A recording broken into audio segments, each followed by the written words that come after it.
Salut à toi, jeune entrepreneur. C'est qui ce JP là derrière ce buzz? Et qu'est-ce qu'il vend? Est-ce que c'est légal? Est-ce que c'est une opportunité? Est-ce que c'est une arnaque? Parce que la question elle n'a pas vraiment été répondue. On a vu cette vidéo partout. Elle a même été reprise en mème et en parodie partout sur la toile.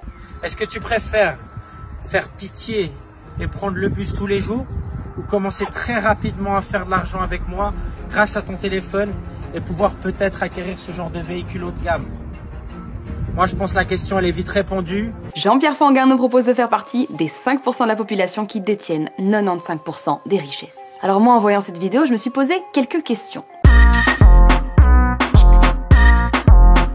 Petit costard sur mesure, petite coupe de champagne et voiture haut de gamme de luxe, JP veut nous montrer qu'il a de l'argent.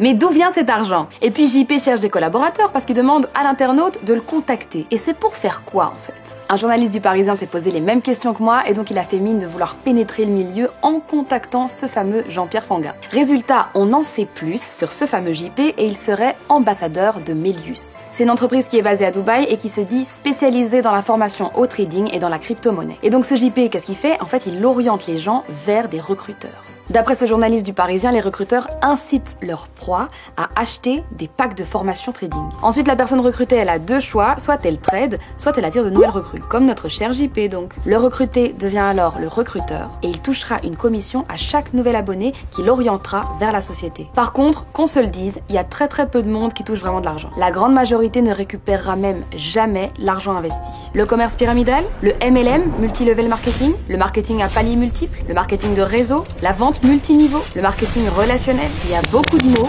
faut pas s'en mêler les pinceaux. Et d'ailleurs, c'est pas tout à fait la même chose. Il y a une distinction qui est très importante à faire, c'est celle entre le MLM et le système pyramidal. Les membres du réseau MLM sont des commerciaux indépendants. Ils doivent vendre les produits d'une entreprise et recruter des nouveaux vendeurs, comme les produits de beauté Avon ou les boîtes en plastique Tupperware. Ils sont rémunérés pour ça, pour la vente de produits, souvent à leurs proches ou à leurs amis d'ailleurs. Le bouche à oreille quoi. D'ailleurs ça, c'est une activité légale en Belgique et en France. Mais le système pyramidal, c'est une forme illégal du MLM. Lui, il propose un plan de rémunération basé sur le recrutement des nouveaux participants et non pas sur la performance. En fait, souvent, le produit vendu n'a même aucune importance. La seule priorité de ces gens, c'est de recruter pour gagner de l'argent. D'après le site belge du SPF Économie, la vente pyramidale est une pratique trompeuse. Cette pratique commerciale est déloyale, elle est interdite et sanctionnée pénalement. D'ailleurs, il n'y a pas si longtemps, au mois de novembre, la RTBF avait piégé la société Intergold. C'était via l'émission On n'est pas des pigeons. Ils avaient créé une fausse réunion. Il y avait le leader numéro 1 en Belgique de Global Intergold, il y avait un public qui était tout à fait au courant, et il y avait Annie Allard, la chroniqueuse juridique de l'émission.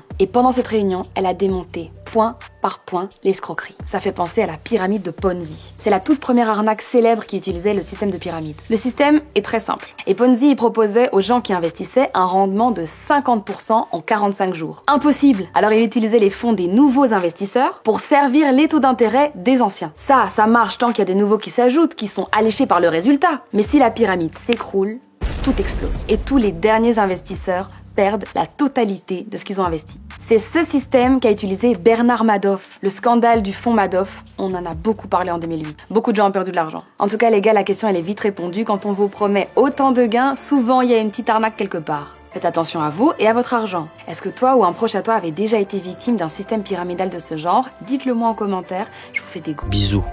Et à demain, ou pas? Oh, t'aurais pas oublié quelque chose? Un like, un commentaire, partage même. Et puis, si t'as un coup de gueule, tu me le mets en commentaire.